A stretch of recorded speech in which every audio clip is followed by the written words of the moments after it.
বাংলাদেশের জাতীয় ফল জাতীয় মাছের পাশাপাশি জাতীয় খাদ্যের জন্য কোনো বিশেষ সাহিত্য শ্রেণী না থাকায় ভর্তা এই স্থান দখল করিতে পারে নাই।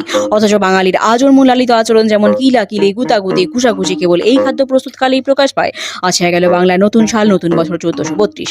বাহিরে বর্ষবরণের যাবতীয় আনুষ্ঠানিকতা থাকা সত্ত্বেও দুম করিয়া কোন দিক হইতে কোন ভিউকোর সাংবাদিক আসিয়া ভাদ্র মাস শতদিনের আষাঢ় মাসের নামের বানান একেবারে বাংলা সালের ঠিকুজি কুষ্টি জানতে চাহিয়া ভরকাইয়া দেয়। সেই ভয়ে আপন গৃহ করে পাটা পাতিয়া জনম জনম ধরিয়া লালিত দুঃখ কষ্ট ক্লেশ হারিয়া দিয়া ভর্তা বানাইতে লাগিয়া পড়িলাম।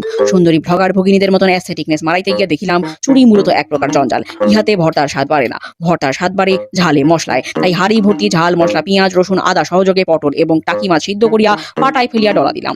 ইলিশের মেলা দাম, ইহা মূলত বর্ষার মাছ, তাই বাজারে তাহারে না খুঁজিয়া ব্যাংকের ফিক্সড ডিপোজিট ভাঙিয়া কেনা ইলিশের দুখানি পেটি ফ্রিজ হইতে ডাইরেক্ট সিদ্ধ করিয়া কাটা বাছিতে বাছিতে জানিলাম ইহা মূলত একখানা ষড়যন্ত্রমূলক রেসিপি। তাই আমার মাতাশ্রী ইলিশের সহিত কাঁচকলার বন্দোবস্ত করিয়াছেন। তবে ফিনিশিং টাচে সরিষার তৈল মাখিতে মাখিতে হালকা চাখিয়া দেখিলাম মন্দ নহে, স্বাদ বেশ ভালো।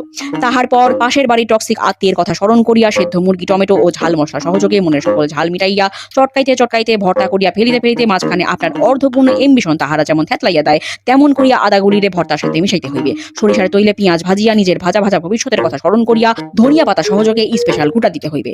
ইহার পরে পুরাতন স্মৃতি কষাইতে গিয়া পানি বাহির হইলে সেই পানি টানিতে চুলায় হালকা তেলে ভাজিয়া লইতে হইবে। শেষে গুঁড়া গোলমরিচ কাঁচামরিচ ছাড়িয়া দিয়া অ্যাস্থেটিক ভিডিওগ্রাফির জন্য মাতাশ্রীর হাতে পায়ে ধরিতে হইবে। জি ধন্যবাদ, শুভ নববর্ষ।